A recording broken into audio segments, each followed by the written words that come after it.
Muy buenos días, distinguida teleaudiencia y compañeros acá en el set de Canal Antigua. Como bien mencionaban mis compañeros hace un momento, ya el Instituto de la Defensa Pública Penal cumple un año de no tener director luego de la renuncia de Blanca Stalin por asumir el puesto de magistrada de la Corte Suprema de Justicia. Esta mañana conversaremos sobre aquellos aspectos que están obstaculizando este nombramiento, así como los efectos que esto puede tener sobre el desempeño de las funciones de esta institución. Y para ello quiero dar la bienvenida esta mañana a la licenciada Mónica Leonardo. Ella es abogada del Movimiento Pro Justicia. Bienvenida, licenciada. Y al diputado por Encuentro por Guatemala, Leonel Lira. Bienvenido, diputado. Gracias por acompañarnos. Empecemos hablando, bueno, ya se cumplió un año desde que el Congreso de la República tuvo que haber definido a la persona que va a estar a cargo de esta dirección. Ya se ha presentado una terna elaborada por el Consejo del Instituto de la Defensa Pública Penal. ¿Qué es lo que está sucediendo que ha demorado tanto este proceso de selección, licenciada? Vemos que desde un inicio el proceso que llevó a cabo el Consejo del Instituto de la Defensa Pública Penal ya presentaba serios retrasos. Hubo una serie de alargamientos en las distintas fases del proceso. Los consejeros sesionaban únicamente una vez por semana e incluso llegaron a haber periodos de hasta mes y medio sin ninguna sesión reportada por parte de los consejeros. Y esto tuvo como consecuencia un atraso en la presentación de la terna que se ha venido a sumar ahora al atraso que presenta el Congreso de la República en la designación. Entre los factores que podrían explicar esto está una tendenciosa dejadez de poder perpetuar a quien ostenta el cargo interinamente en este cargo, en tanto no hay quien reclame esta designación pronta y célere. Hablemos sobre eso, esta persona. Esta persona fue seleccionada en el 2009, si no estoy mal, luego se anuló el proceso. Asume interinamente Blanca Stalin y prácticamente es la que termina el periodo de Remberto Ruiz. Posteriormente, Blanca Stalin vuelve a participar y siendo la que había obtenido el punteo más bajo, fue seleccionada por el Congreso de la República. ¿Cómo explicamos esta dinámica, diputado Lira? Bueno, primero hay un problema que es que la comisión de postulación que escoge al director del Instituto de la Defensa Pública Penal es el propio Consejo. O sea, no es una comisión de postulación tal vez más abierta, digamos, como en el caso de los magistrados de la Corte y como sucede con las otras comisiones, sino esta. Entonces ahí se dan ciertos juegos de compadrazgos, ya en la nominación que llega al Congreso. Y en el Congreso, pues que ha sido también otro tango. Yo le puedo contar, por ejemplo, en 2010 creo que fue cuando quedó la licenciada Stalin. Mire, cuando se evaluó el tema de las comisiones de postulación, el resultado de la comisión de postulación, por ejemplo, la diputada Montenegro es una denuncia que la licenciada Stalin había sido calificada con aspectos que ella no cumplía. Digamos, maestría, no la había terminado, pero sí se la calificaron. Publicaciones, ella presentó todos los artículos en los que en los periódicos la mencionaban. Y pero ese no tipo de cosas. Por ella. Exactamente. Se repitió el proceso, como bien usted lo dice, queda ella, después vuelve a quedar en un proceso donde ella estuvo más de un año, sin ser legalmente la que debía estar. Y ahorita, incluso ella, cuando participó, se venció su periodo, hicieron un acta dentro del Consejo que ella no podía dejar el cargo, entonces por eso se quedaba, cuando la ley establece que si ella no está, pues asume a alguien más. Y en el Congreso, pues mire, se han dado problemas, como bien lo decía la licenciada Leonardo, incluso que van desde la parada de la agenda legislativa por temas como interpelaciones, por temas de otro tipo, hasta que hay fuerzas de poder. Le puedo decir que hemos oído, miren, mejor esperemos la votación hasta el próximo año, mejor que termine el periodo ¿Fuerzas de poder que estarían protegiendo qué tipo de intereses, mire, diputado? No sé si es que tengan cierta compadrazgo, cierta amistad con alguno, con X o Y, pero sí hay hay luchas. Entonces hay un grupo que dice no, pero que se quede el que está actualmente. Hay otro que dice no, es que los otros, porque encima señalados, o sea, si usted ve, no, los tres que están, no es que usted diga, sí, aquí tenemos al top y bueno, vamos a elegir entre el top, sino hay otros que tienen reservas de algunos de los que están ahí, reservas, le diría yo, válidas, y reservas normales de gente que ha sido señalada, incluso el mismo licenciado Remberto Ruiz. Sí, que ya se votó un proceso, una elección de él, y ha sido señalado constantemente de muchas anomalías en el instituto. Existen esas reservas, no son, le digo, tal vez por nombrarlo le mencioné grupos, pero no es que exista, queremos que quede fulano, sino existen como ciertas simpatías, y en otros casos pues existen estas preocupaciones de los que están nominados, que quién se va a escoger. Llama la atención que esto se esté dando en una institución del sistema de justicia que ha sido calificada como la cenicienta de este sistema. ¿Qué intereses hay aquí? El Instituto de la Defensa Pública Penal tiene alrededor de 1.500 puestos a disposición, que en algunos artículos de opinión se ha señalado como que es parte del capital que tendría cualquier persona que aspire a la dirección para poder negociar tanto con el Colegio de Abogados y estas votaciones previas que se tienen que hacer, como los diputados al Congreso de la República para alimentar la red clientelar. Eso, digamos, en alguna medida. Y por lo otro también se ha mencionado que es un puesto atractivo en términos de los honorarios, de los viajes, de los viáticos. ¿Qué de lo que usted ha podido ver en todo esto es verdad, licenciada? Aquí es importante señalar, Carmen, que podemos recordar en casos que la sociedad guatemalteca ha presenciado recientemente, como el caso del bufete de la impunidad, ligado al caso de redes de tráfico y contrabando aduanero, que varios de los abogados que integraban este bufete de la impunidad provienen del Instituto de la Defensa Pública Penal. En ese contexto podemos ver también que, como lo señala usted, hay una serie de puestos que el director del Instituto de la Defensa Pública Penal tiene a su disposición para hacer nombramientos discrecionalmente, y esto pues sin duda presenta réditos en términos de un capital de cara sobre todo a elecciones que vemos ahora el año entrante. En el Colegio de Abogados se elegirá a un magistrado a la Corte de Constitucionalidad para el periodo 2016-2021, y en otras futuras elecciones que haya para otros cargos en el seno del Colegio de Abogados y Notarios de Guatemala. Esto también tiene que ver con lo que ya señalaba usted, de favores dentro del Congreso de la República. Favores que en esta ocasión posiblemente no quieran perderse, algunas posiciones, algunas de esas plazas. Y eso sería lo que está deteniendo la elección hasta este momento. Exacto. Y lamentablemente los intereses que no priman en esta situación son los de tener un sistema de justicia en el cual todos los elementos se encuentren fortalecidos de igual manera, de tal suerte que la justicia pueda prevalecer. Vemos que ahora existe un Ministerio Público que empieza a dar muestras de ese proceso de fortalecimiento. La Corte Suprema de Justicia siempre es objeto de procesos tendientes a procurar esa mejoría, pero tenemos un Instituto de la Defensa Pública Penal que está encargada de garantizar el derecho de la defensa y el acceso a la justicia para todas las personas, que no podría estar cumpliendo esa misión a cabalidad. Especialmente las de escasos recursos, y al parecer han habido casos en donde no necesariamente se ha ejercido defensa de las personas de escasos recursos, que podría ser una de las anomalías que habría que investigar en todo caso. Pero también hay que ver, hay quienes han hecho buenos comentarios sobre el desempeño de Blanca Stalin, independientemente de estos procesos de negociación y demás.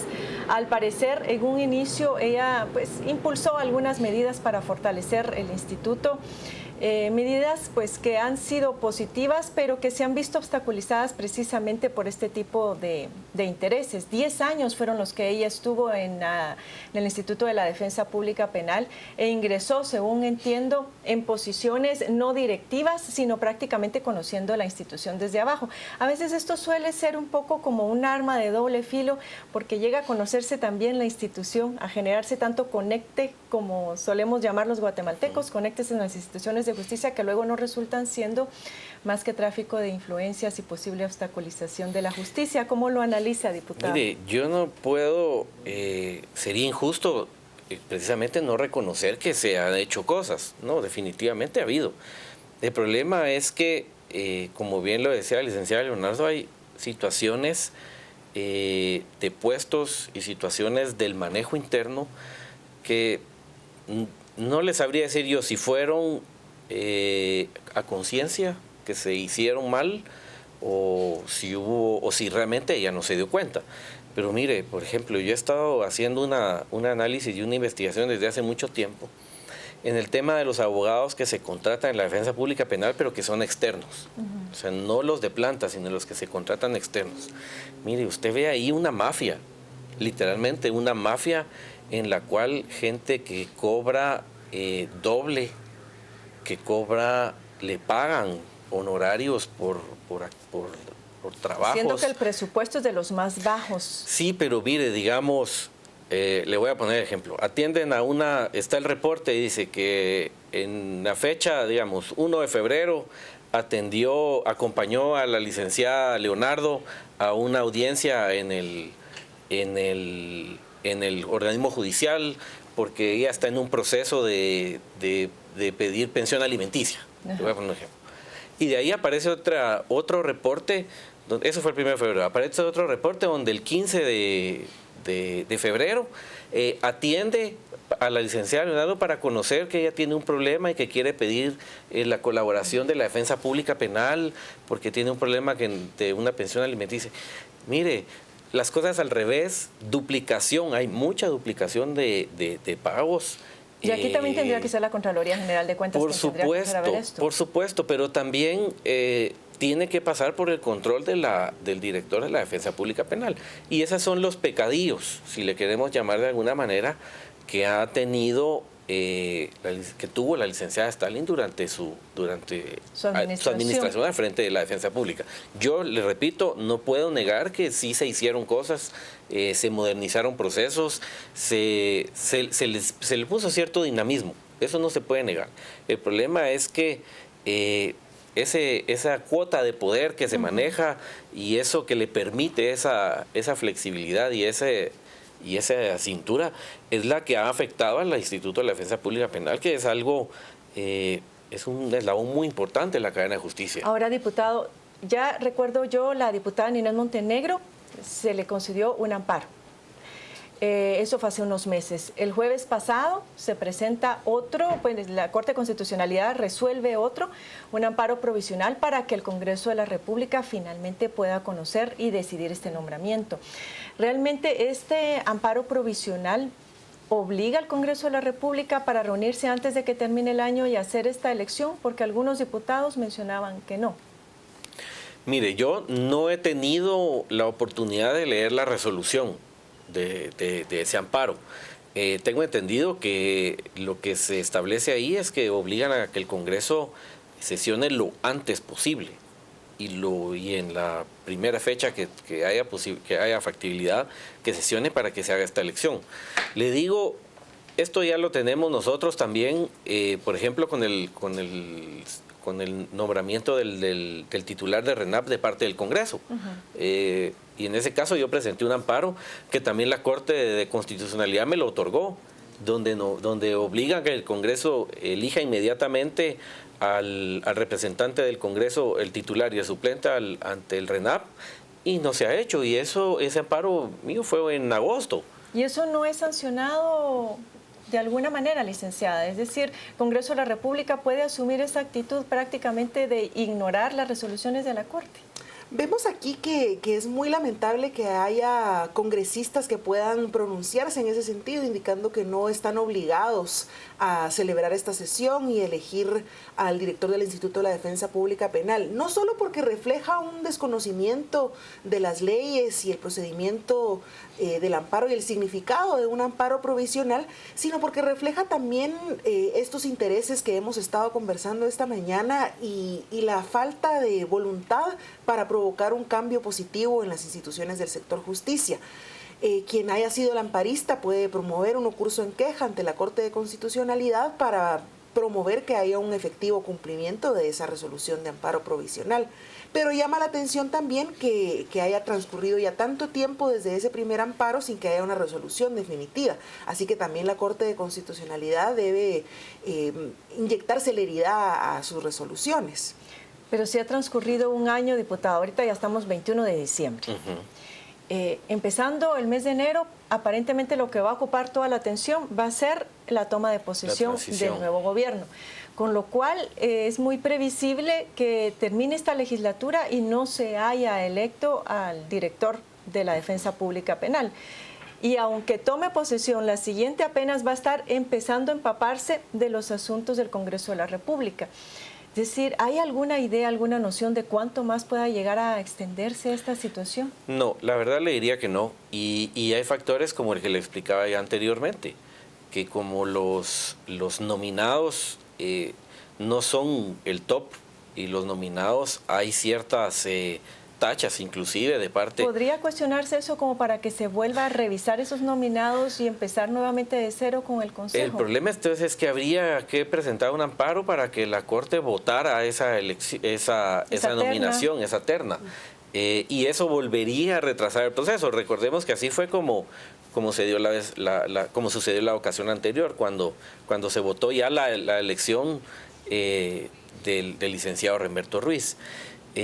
Pero también están esos factores que créame que, digamos, en el caso de nosotros, la bancada de Encuentro por Guatemala, para la sesión del día de mañana decimos nosotros, pero ¿quién si los tres han sido señalados, los tres han sido, algunos tienen tachas, no fueron las mejores calificaciones, los mejores perfiles. Hay dudas de parte de sociedad civil, hay dudas de parte del Congreso, hay dudas de parte de todo el sistema de justicia o de todos los que estamos involucrados en esta cadena del sistema de justicia sobre la idoneidad y sobre si de veras ellos son los que deben estar. Entonces, ese también es un problema que tenemos nosotros como congresistas. Créame, yo no estoy tratando de defender al Congreso y comprendo lo que dice el licenciado Leonardo. Pero mire, también a nosotros nos dan una brasa que después, cuando elijamos a alguno que salga mal, no va a ser, ¿quién va a ser el culpable? Es que el Congreso eligió al fulano cuando ya venía una terna que nosotros nos la pasaron nada más. Es como el tema de los magistrados de la Corte Suprema. Mire, se eligieron unos, no les gusta. Hubiéramos elegido a los otros, igual no les hubiera gustado. Entonces, al final también nosotros como Congreso tenemos una brasa caliente en las manos porque es una responsabilidad que a nosotros nos la van a pasar y a nosotros nos van a pasar esa factura de una comisión de postulación que trabajó como ellos quisieron. Volvemos al tema de la raíz de los problemas que son las comisiones de postulación, en este caso el Consejo. Como Movimiento Pro Justicia, ¿han pensado ustedes desarrollar alguna acción en particular precisamente para revisar esto, tomando en cuenta la importancia que ahora tiene el fortalecimiento del sistema de justicia como tal y que el instituto es una pieza insustituible y estratégica en este sentido? El Movimiento Pro Justicia no realiza acciones en los casos específicos, sino busca fortalecer el sistema como tal, y de esa cuenta pues está promoviendo la adopción y promulgación de una nueva ley de comisiones de postulación en el seno de la Mesa de Seguridad y Justicia de la Comisión de Puntos Legislativos y Asuntos Constitucionales del Congreso, en conjunto con otras organizaciones, para buscar que los principios de transparencia, de publicidad, pero sobre todo los de objetividad y de excelencia profesional realmente se materialicen a lo largo de estos procesos. Diputado, ya para cerrar, un último mensaje que usted quiera lanzar a la población esta mañana. Pues mire, decirle a la población que si bien es cierto, nosotros no hemos hecho esa elección, estoy consciente que nosotros como Congreso no hemos cumplido. También nosotros tenemos una responsabilidad muy grande y es que vamos a elegir, vamos a designar a alguien que probablemente no tenga las calidades y que probablemente sea señalado y que en muchos casos va a poder hasta ser tachado, decir, miren, eligieron a alguien que no sacó las peores calificaciones, el que ya estuvo, el que no ha pasado nada, pero a nosotros así nos llega al final la terna. Tenemos que tratar de elegir entre lo mejor de entre lo que nos envían. Y mire, le cuento, usted habla con empleados de la defensa pública y uno le dice, no, mire, mejor que quede el licenciado Ruiz porque él ya ha estado aquí, él ya conoce. Y otros, no, mire, aquí hay que traer a alguien nuevo porque estos han hecho unas barbaridades. Entonces, incluso la misma población debe entender que las presiones que hay, o no presiones, pero sí las de cómo se va inclinando el apoyo a cada quien, es de acuerdo a cómo le va en la fiesta y a cómo ven. Claro. A cómo ven. Hay algunos que les parece excelente el licenciado Ruiz y otros que dicen que es el mismísimo diablo en persona. Claro. Es algo que nosotros tenemos que tratar como de buscar la solución a eso sin caer en el punto de que seamos juez y parte. O sea, es un tema bien complicado para Congreso. Y yo esperaría que la gente lo entienda así. Eso se esperaría justamente de estas comisiones, que sean quienes hagan ese análisis sobre la base de criterios, pues, serios, sólidos, racionales y que puedan ser bien ponderados de la manera más transparente posible para evitar este tipo de situaciones, que quede librado a la subjetividad del ambiente. Muchas gracias, licenciada Leonardo, por acompañarnos. Diputado Lira, también muchas gracias a nuestro público televidente y esperemos